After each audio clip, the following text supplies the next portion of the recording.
तो सबसे पहले चैप्टर 0 के पार्ट में हमने देखा था कि लॉगरिथम कैसे सॉल्व किया जाता है।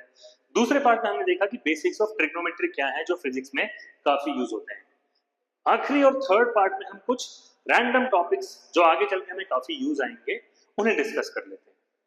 सबसे पहला टॉपिक जो हम डिस्कस करेंगे आज वो है ग्राफ। जब भी हम किसी चीज को 2D में प्लॉट कर देते हैं तो उसे हम ग्राफ बोलते हैं। ओ, ये पॉइंट होता है ओरिजिन ऑफ ग्राफ, जहां से दोनों एक्सिस आ रहे हैं। अब अगर यहां पे x बढ़ रहा है तो यहां पे x घट भी तो सकता है, तो ये हो जाएगा माइनस एक्स एक्सिस। सिमिलरली अगर यहाँ y बढ़ता है तो यहाँ y घट सकता है, तो ये हो जाएगा माइनस वाई, राइट। अब मान लो कि x और y के बीच में रिलेशन ये है कि x is always equal to 3y plus 7 for example. यानी जैसे जैसे y चेंज होगा मेरा x चेंज होता जाएगा। तो मैं क्या करूं, मैं y की एक वैल्यू रखता हूं 0, राइट। y 0 है तो x की वैल्यू कितनी आएगी,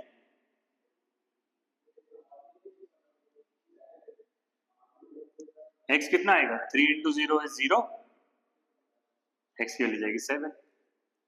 तो x एक्सिस पे कहां आ जाएंगे हम, 7 पे।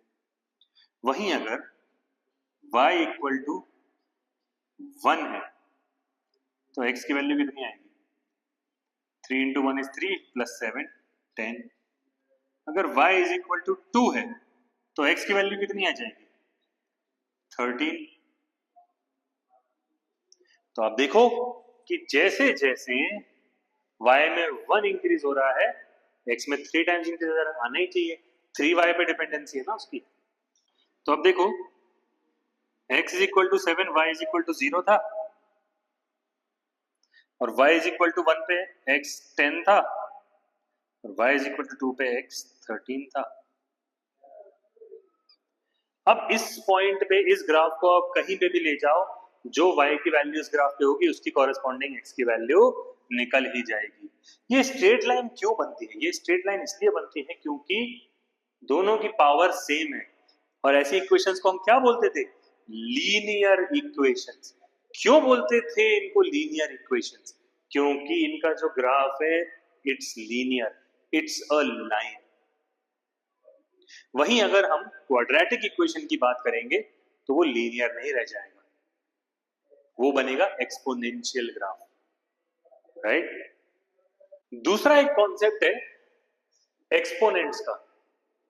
एक्सपोनेंट्स में होता है एक तो बेस और दूसरा होता है उसकी पावर। ये तो हो गया एक सिंपल एक्सपोनेंट, बट सब एक्सपोनेंट ऐसे थोड़ी होते हैं। एक्सपोनेंट एक ही इक्वेशन में मल्टीपल भी तो हो सकते हैं। जैसे कि मैं बोलूं कि x की पावर m इंटू x की पावर n, इसको मैं लिख सकता हूं x की power m plus n। Similarly x की power m divided by x की पावर n, इसको मैं लिख सकता हूं x की पावर m माइनस n। और अगर मैं x की पावर m की पावर n लिखूं तो इसको मैं ऐसे भी लिख सकता हूं, x की पावर m इंटू n। और अगर मैं लिखूं x की पावर माइनस m तो ये हो जाएगा 1 अपॉन x की पावर m। और अगर किसी भी नंबर की पावर में 0 कर दूं तो उसकी वैल्यू हो जाती है 1। किसी भी नंबर की पावर 0 इज 1। और लास्टली x की पावर अगर फ्रैक्शन में यानी कि m अपॉन n है तो इसका मतलब है nth root of x into x की पावर m। क्योंकि 1 अपॉन 2 1 अपॉन 3 का मतलब होता है सेकेंड रूट या क्यूब रूट या फोर्थ रूट ऐसे। तो अगर m अपॉन n है तो इसको अपन m इंटू 1 बाय n भी लिख सकते हैं। 1 बाय n की पावर ये हो गई और n की पावर ये है बेसिक्स ऑफ एक्सपोनेंट, जो हम श्योर आपको पता ही है, बट एक बार ब्रश अप करना जरूरी होता है। उसके अलावा कुछ एक अलजेब्रिक आइडेंटिटीज होती हैं जो मैं चाहूंगा कि आपको याद रहे तो अच्छा है।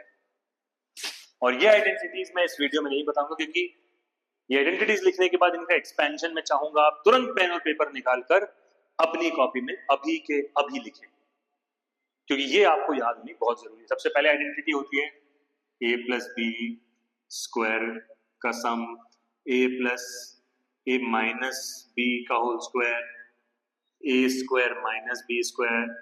ये 6-7 आइडेंटिटीज है, बट कई बार लोगों को रिमेंबर नहीं हो पाती हैं, इसलिए हमेशा भी लिख दे रहे हैं। क्यूब्स,